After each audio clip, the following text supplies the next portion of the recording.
दोस्तों, स्वागत है आपका हमारे चैनल द यूनिक वर्ल्ड में अकबर बीरबल की बहुत मजेदार कहानी। दोस्तों, आज बादशाह अपनी वर्षगांठ मना रहा था।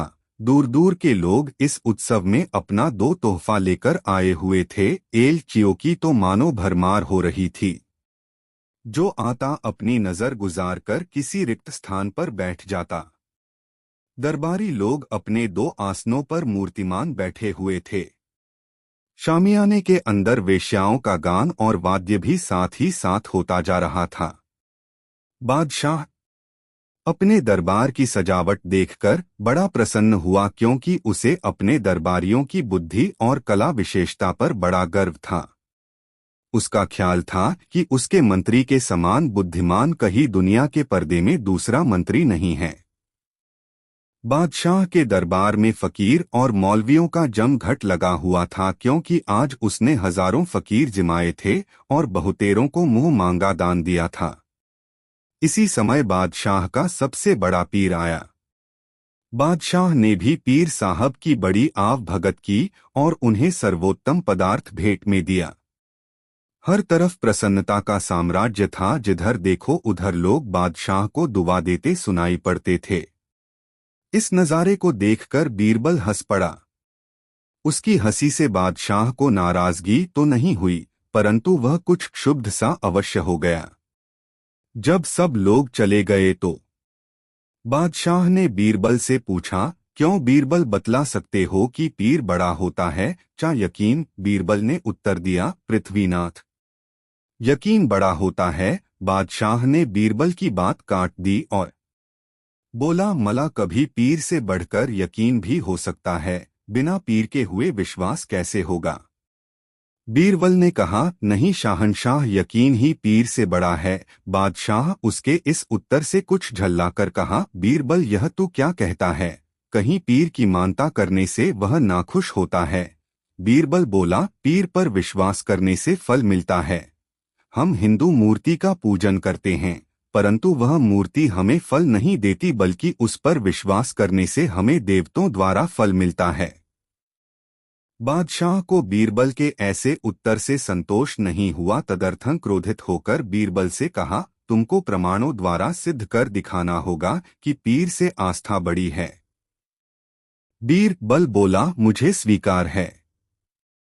बादशाह ने कहा, इसी वक्त सिद्ध कर दिखलाओ। बीरबल ने उत्तर दिया, पृथ्वीनाथ, यह काम इतना सरल नहीं है, इसके लिए अवकाश मिलना चाहिए। बादशाह बोला, अच्छा, तुझे इसके लिए 1 महीने की मुहलत दी जाती है, परंतु ध्यान रहे कि अगर इतने समय में सिद्ध न कर सकोगे तो तुम्हारी गर्दन उड़ा दो जाएगी। बीरबल ने कहा, मुझे स्वीकार है। उस दिन का काम समाप्त हुआ। बीरबल बराबर अपना कार्य पहले सा करने लगा। जब उसे मालूम हुआ कि अब बादशाह का दिल दूसरी बातों में बहल गया है, तो 4-5 दिनों का अंतर देकर बादशाह के पैर का एक पवाई जूता चुरा ले गया।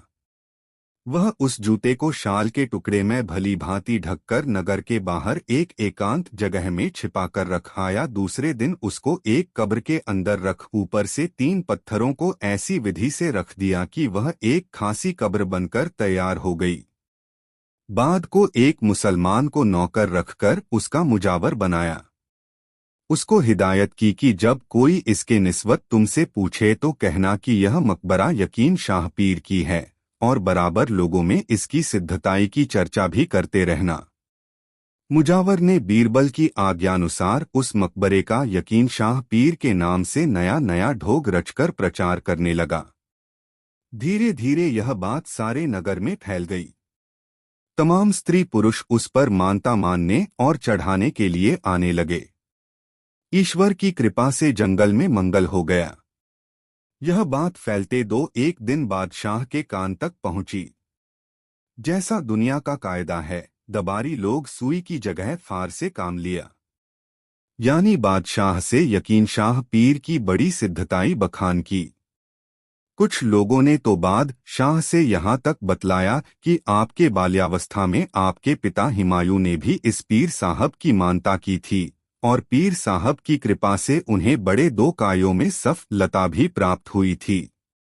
बादशाह लोगों के भड़काने में आ गया। उसने मन में संकल्प किया कि किसी दिन मैं भी चलकर पीर साहब की दरगाह पर सिरनी चढ़ाऊंगा। एक दिन जब वह सवेरे सोकर उठा तो उसके मन में एकाएक पीर की दरगाह पर जाने की समाई। तुरंत चंद मुसाहिबों के साथ सवारी पर चढ़कर वहां पहुंचा। वहां की कुछ और ही हालत हो रही थी। कितने ही लोगों की भीड़ लगी हुई था। एक छोटी सी बाजार लग थी। बादशाह को उस स्थान के देखने से बड़ी प्रसन्नता हुई। वह अपने दरबारियों के सहित यकीन शाह पोर को बड़ी विनम्रता से प्रणाम किया। बीरबल चुपचाप खड़ा रहा। बादशाह ने बीरबल से कहा, सब लोगों ने तो पीर को प्रणाम किया परंतु तुमने नहीं, सो क्यों? तुम्हें भी मुनासिब है कि पीर साहब को प्रणाम करो। बीरबल ने कहा, मैं प्रणाम करने को तैयार हूँ, परंतु आपको भी मेरो एक बात माननी पड़ेगी, यानी पीर से आस्था को ही प्रधान कहना पड़ेगा। बादशाह ने उत्तर दिया, मैं इस समय भी यही कहने को प्रस्तुत हूँ कि आस्था से पीर बड़ा है, और तुम्हारे सामने ही इस बात की मनौती भी करता हूँ कि यदि मैं प्रताप सिंह पर विजय प्राप्त कर लूंगा तो इस कवर पर मखमली चादर बिछाऊंगा और मलीदा चढ़ाकर यहीं पर मौलवी और फकीरों को खाना खिलाऊंगा। बादशाह और दीवान इस विषय पर वादा विवाद कर ही रहे थे कि उसी के दरमियान एक सवार तेजी से घोड़ा दौड़ाता हुआ आया और बादशाह को सलाम कर बोला, पृथ्वीनाथ, शाहजादा सलीम ने कहलाया है कि मेवाड़ का राजा प्रताप सिंह ने अपनी हार स्वीकार कर लो है और आशा है कि कुछ ही देर बाद मेरे अधीन भी हो जाएगा। इस आनंदवर्धक समाचार को सुनकर बादशाह के रोम दो प्रफुल्लित हो गए और बीरबल को नीचा दिखलाने के अभिप्राय से बोला, कहो अब भी आस्था को पीर से प्रधानता देने को तैयार हो वा नहीं? देखो इधर मनौती की और उधर से शुभ समाचार आ पहुंचा। बीरबल बोला, पृथ्वीनाथ, बिना आस्था के हुए आपने पीर पर मन्नत नहीं की थी।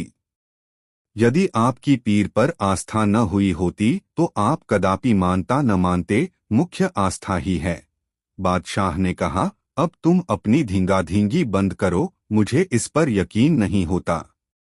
चूंकि अभी तक तुम आस्था की प्रधानता सिद्ध नहीं कर सके हो, अतएव मरने के लिए तैयार हो जाओ। बीरबल ने कहा, मैंने आपको बहुते समझाया परंतु आप नहीं मानते, फिर इसमें मेरा क्या अपराध है? बादशाह बीरबल के इस उत्तर से क्रोधित होकर बोला, अब मैं तुमको इस अपराध का दंड स्वयं अपने हाथ से दूंगा।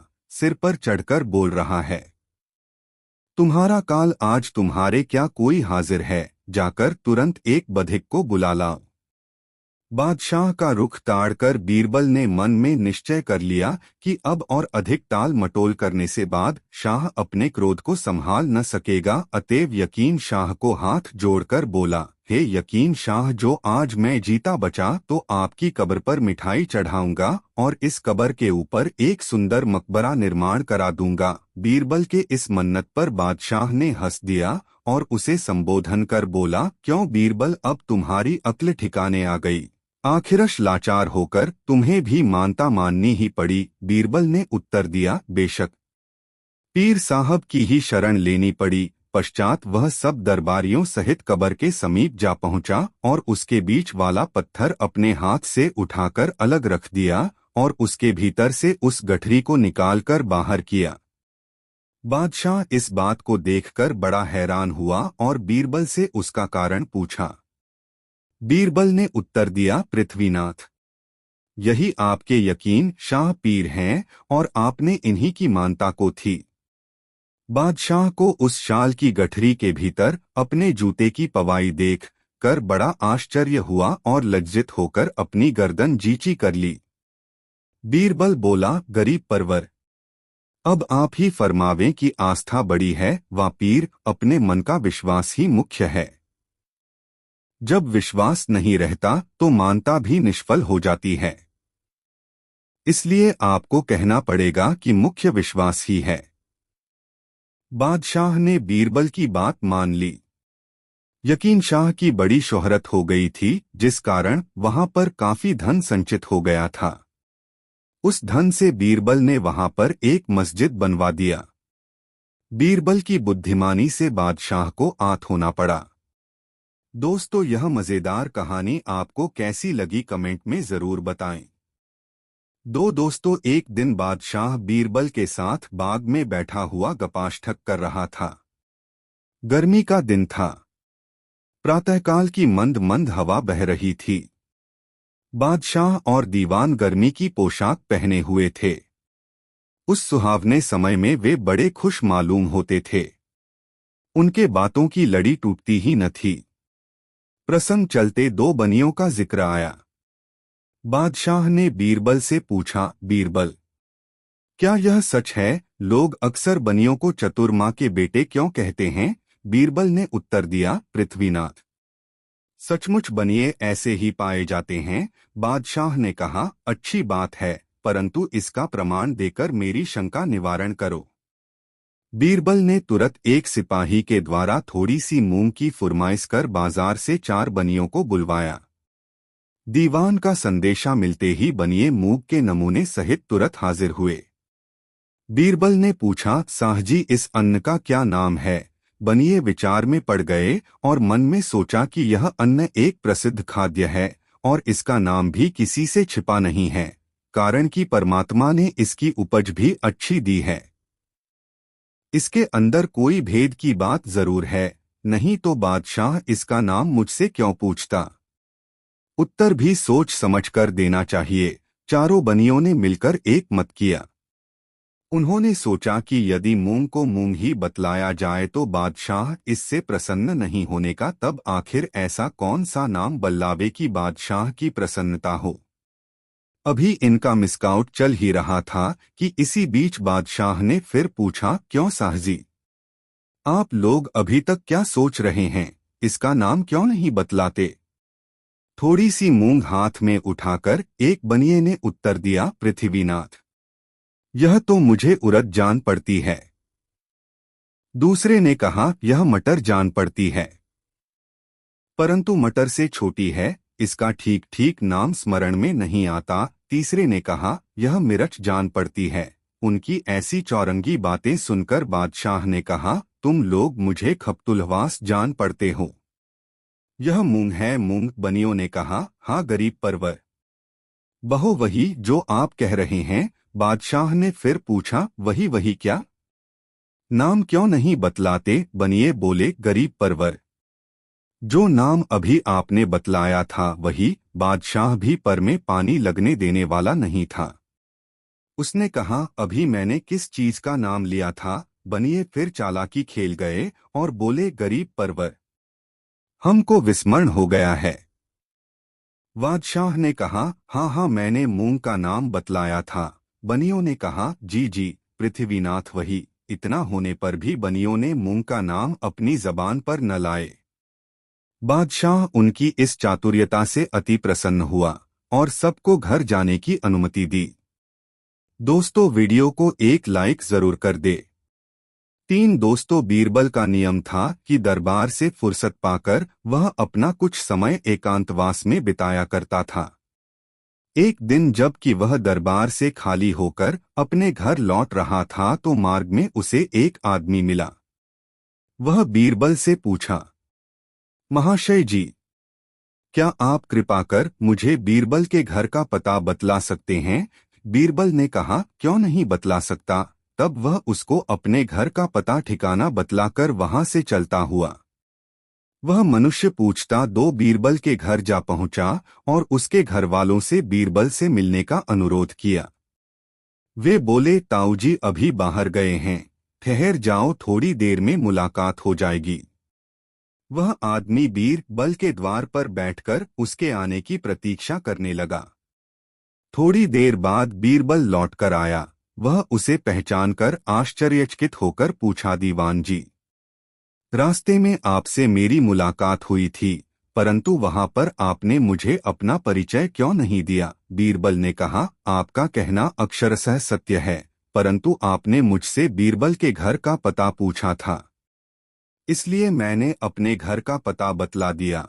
यदि मेरा परिचय पूछे होते तो मैं आपको अपना परिचय देता। उस आदमी ने कहा, लोगों के मुख से मैंने ऐसा सुना है कि आप नित्य प्रति अपना थोड़ा समय एकांत वास में बिताते हैं, सो उसका क्या कारण है? बीरबल बोला, आपको समझना चाहिए था कि एकांतवास से बड़ा लाभ होता है। अव्वल तो एकांतवास में विचारों की सूझ भली भांति होती है, दोयम एकांत मनन करने का सर्वोत्कृष्ट साधन है। यदि आप कहीं अलग बैठकर विचार करेंगे तो आपको अपनी परिस्थिति और ही देख पड़ेगी। वह मनुष्य बीरबल के उत्तर से संतुष्ट होकर अपने घर लौट गया। दोस्तों, कहानी कैसी लगी कमेंट में जरूर बताएं। 4 दोस्तों, बीरबल का रंग सांवला था। एक दिन दरबार के समय लोगों में मनुष्य की सुंदरता और कुरूपता पर बहस छिड़ी। बहुतेरे लोग बीरबल का स्मरण कर उसकी कुरूपता पर हंसम पड़े। उस समय बोरबल दरबार में उपस्थित नहीं था। जब कुछ कालोपरांत लौटकर आया तो दरबारी लोग उसे देखकर जोर से हंसने लगे। बीरबल चाहता था कि उनके इस आकस्मिक हंसी का कारण पूछे, परंतु कुछ सोच विचार कर चुप रह गया। इधर उधर की बातें होने लगीं। कुछ देर बाद बीरबल को अवसर मिला तो बादशाह से बोला, पृथ्वीनाथ, आज आप लोग बड़े हंसमुख क्यों दीख पड़ते हैं? बादशाह ने हंसते हुए उत्तर दिया, लोगों के हंसने का कारण तुम्हारी कुरूपता है। वे कहते हैं हम लोग गोरे और बीरबल काला कैसे हुआ? बीरबल बोला, अफसोस कि अभी तक आपको इसका कारण ही नहीं ज्ञात हुआ। बादशाह ने कहा, भला भाई, बिना बतलाए यह लोगों को कैसे मालूम हो? आप यदि जानकारी रखते हो तो बतला कर सबका भ्रम निवारण करें। बीरबल ने उत्तर दिया, पृथ्वीनाथ, जिस समय ईश्वर ने सृष्टि की रचना प्रारंभ की, सर्वप्रथम वृक्ष और बैलों की रचना की, पर इतना ही करके वह संतुष्ट नहीं हुआ। तब पशु और पक्षियों की बारी आई। इतना करके कुछ समय तक आनंद उपभोग करता रहा, फिर उससे भी उत्तम जीवों की रचना करने का विचार कर मनुष्यों की रचना की। तब वह अति आनंदित होकर पहले उसे रूप, दूसरे धन, तीसरे बुद्धि और चौथे बल प्रदान किया। चारों चीजों को जुदी दो रखकर सब मनुष्यों को फरमाया कि इन चारों में जिसे जो पसंद हो अपनी इच्छानुसार ले लेवे। इस कार्य के लिए कुछ समय भी निर्धारित कर दिया था। मैं बुद्धि लेने में रह गया। जब दूसरों चीज लेने गया तो समय बीत चुका था, इसलिए कोरा लौटना पड़ा। मैं बुद्धि लेकर रह गया। आप लोग भी धन, रूप, बल के लालच में पड़कर बुद्धि लेना भूल गए। इसी कारण मैं कुरूप हुआ।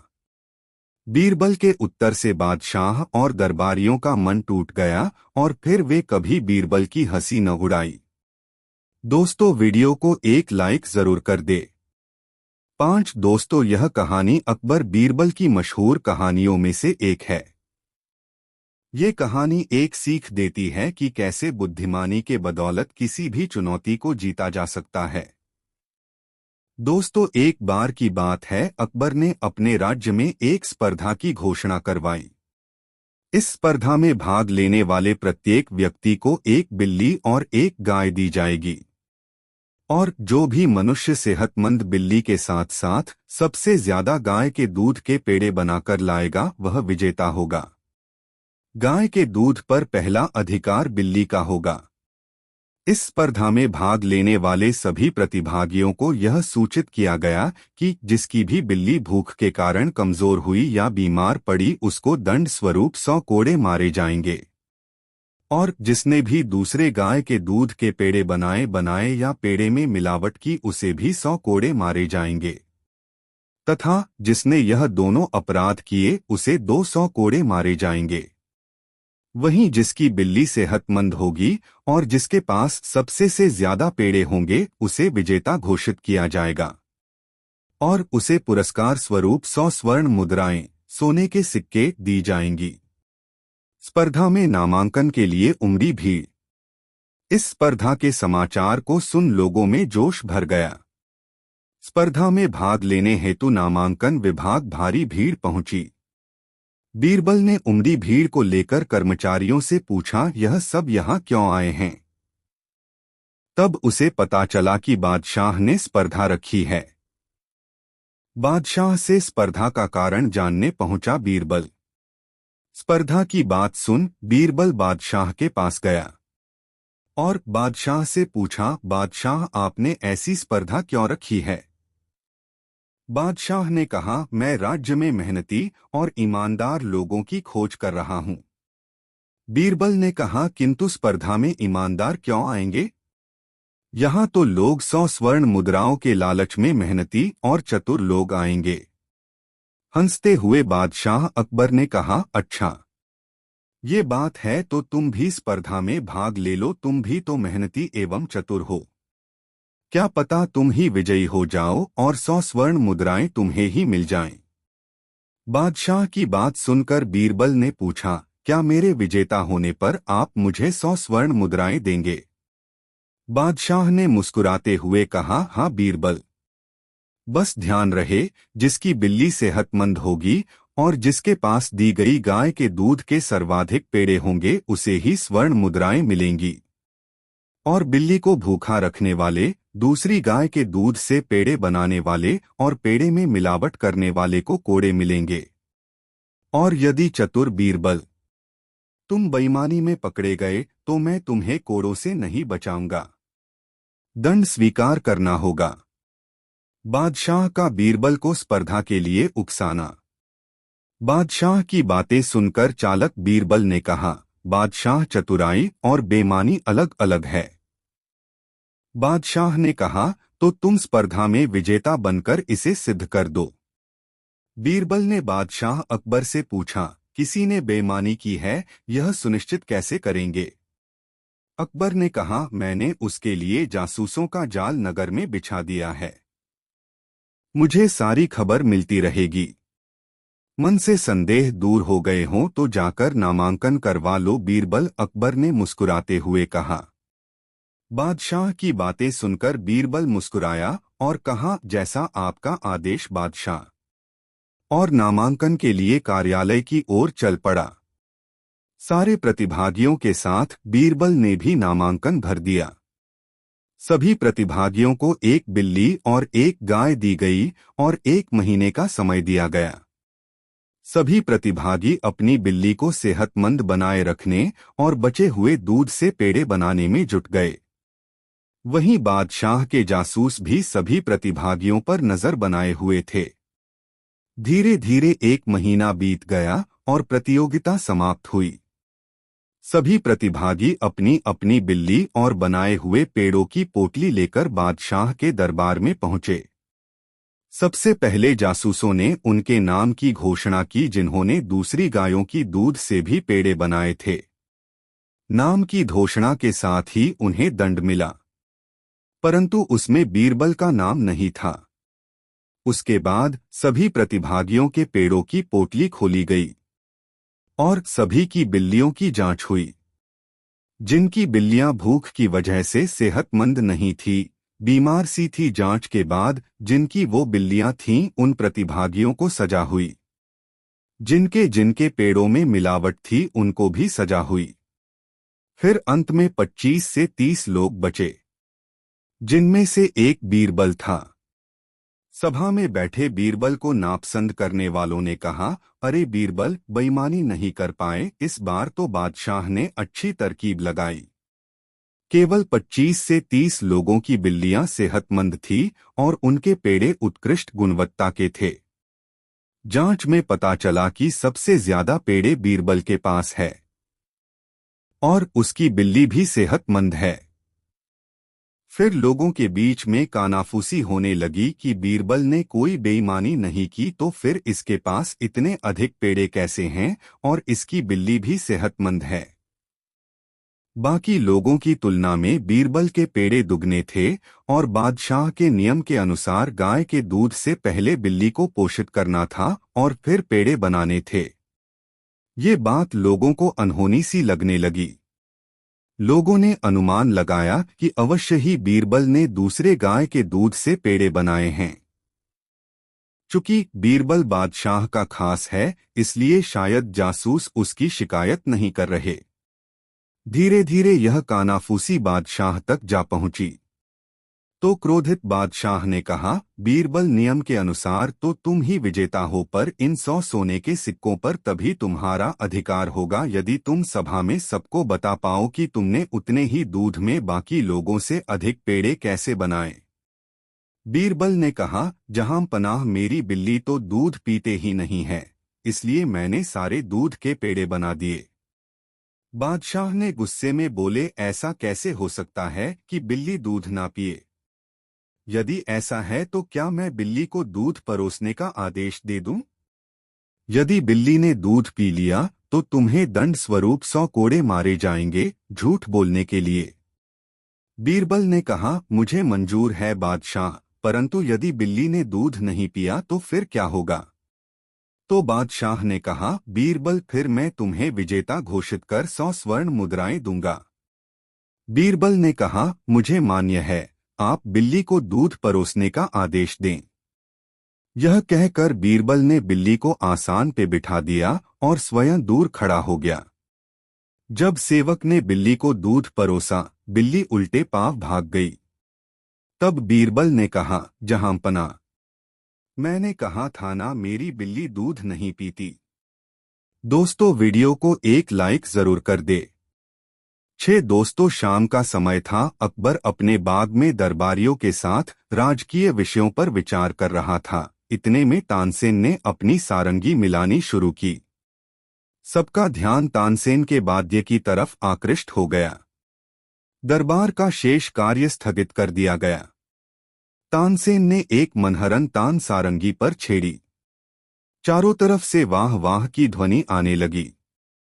बादशाह आनंदमग्न तकिए के सहारे लेटा हुआ सुन रहा था। चारों तरफ आनंद छा रहा था। इसी समय शहर का कोतवाल 2 आदमियों को लिए हुए आया। उन आदमियों के कपड़े खून से लथपथ हो रहे थे। कोतवाल के अचानक आ पहुंचने से बड़ा रंग में भंग हो गया।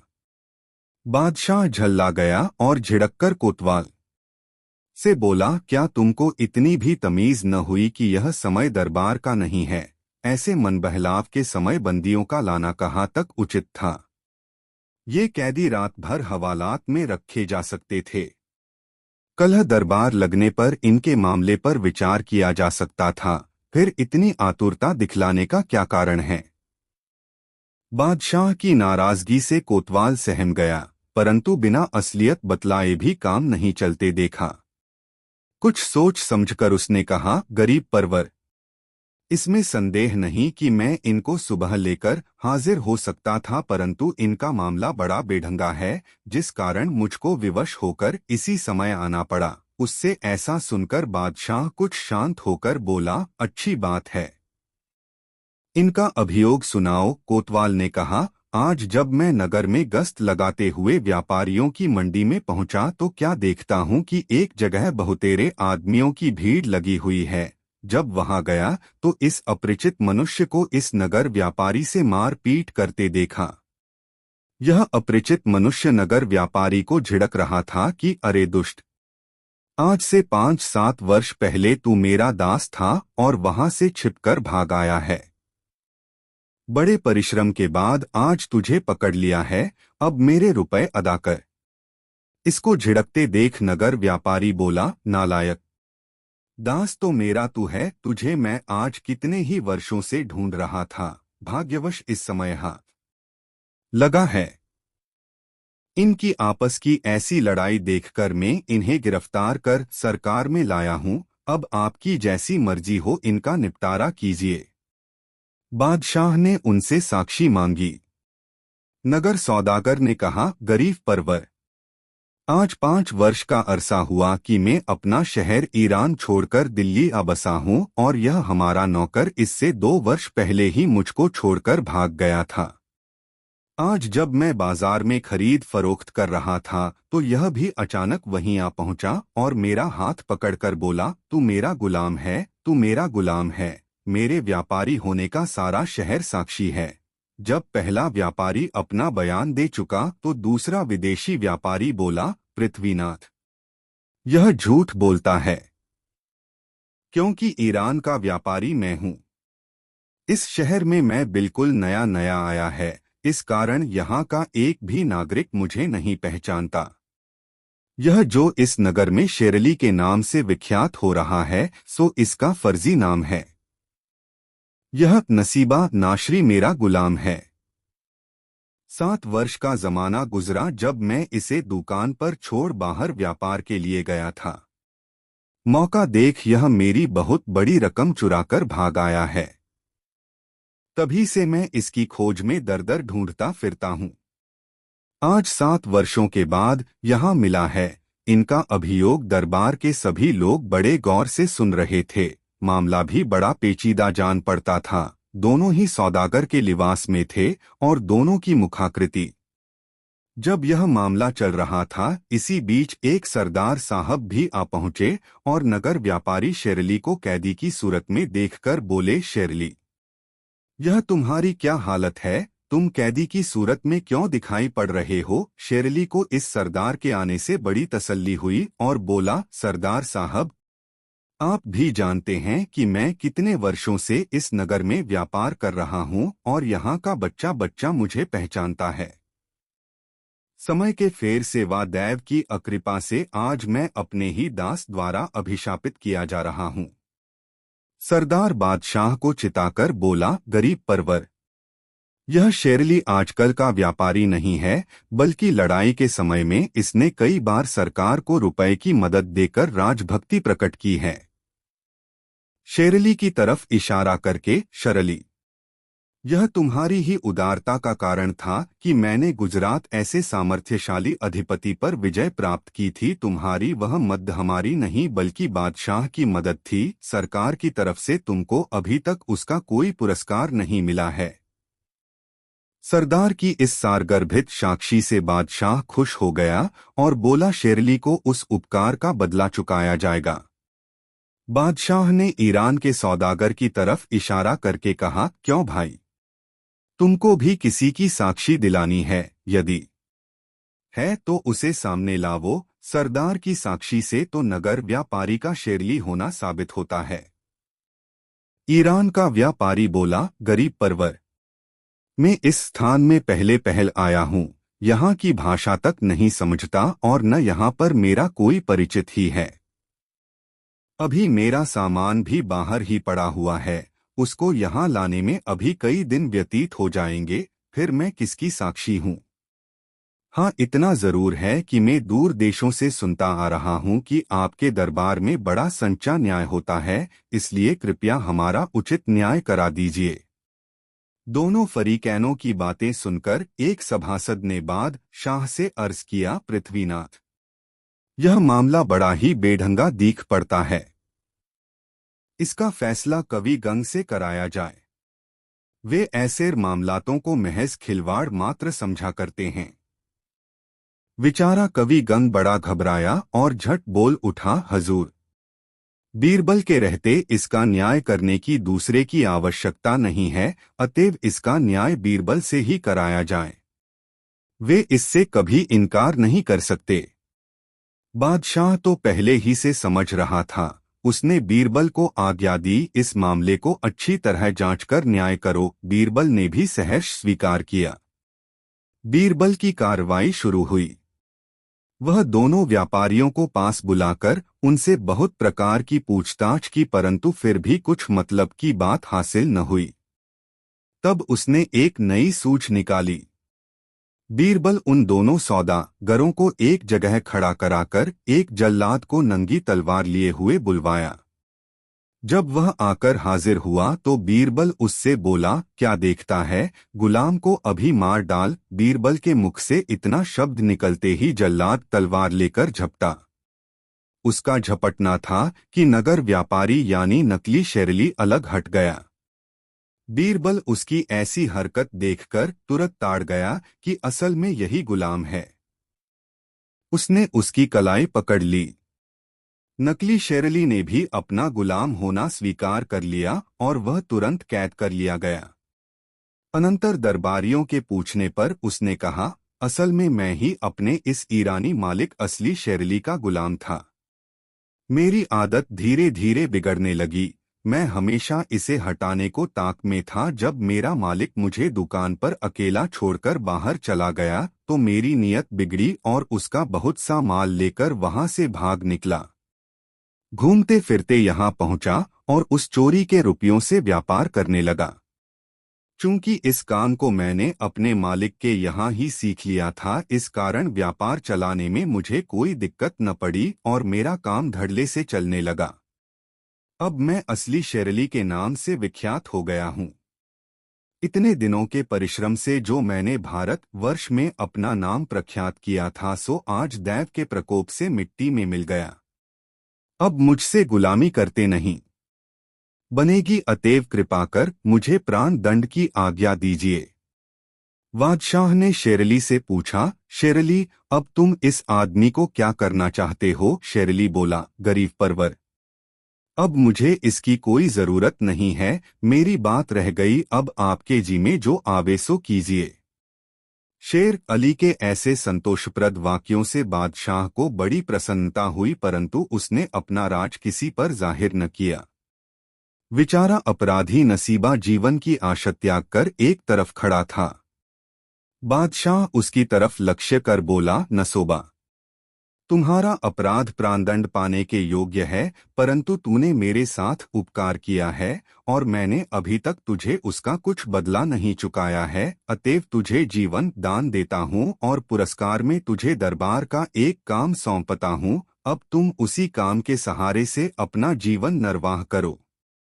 नसीबा खुशी के मारे फूला न समाया और बड़ी प्रसन्नता से उस पद को स्वीकार किया। बादशाह ने मन में विचार किया कि इस न्याय में बीरबल ने कमाल किया है, इस कारण उसको भी उचित पुरस्कार देना परमोचित है। बादशाह ने 3 पोशाक मंगवाई। उसमें पहली कुछ आभूषणों के साथ असली शेरली को और दूसरी बीरबल को तथा तीसरी नसीबा नामी गुलाम को देकर विदा किया। नसीबा शेरली के चरणों पर गिरकर अपने अपराध की माफी मांगी और उसको आदर पूर्वक अपने मकान पर ले गया। उसने अपना सारा धन शेरली के हवाले कर दिया। शेरली बहुत बड़ा व्यापारी था, उसका सारा कारोबार ईमान पर चलता था। उसने विचार किया, व्यापार से मेरे धन के अतिरिक्त जो कुछ नसीबा ने अधिक उपार्जन किया है वह उसके परिश्रम का है।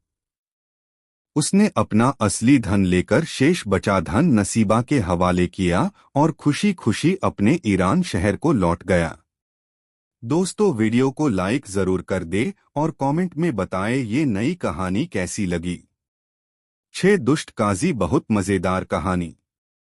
अकबर के जमाने में लोग काजियों की बड़ी इज्जत करते थे। झगड़ों का निपटारा करने के लिए उन्होंने बादशाह की ओर नियुक्त किया जाता था। लेकिन दिल्ली का काजी बड़ा बेईमान था। एक दिन एक औरत काजी के पास आई। उसने एक थैली काजी की दी और बोली, हुजूर, मैं हज के लिए जा रही हूँ।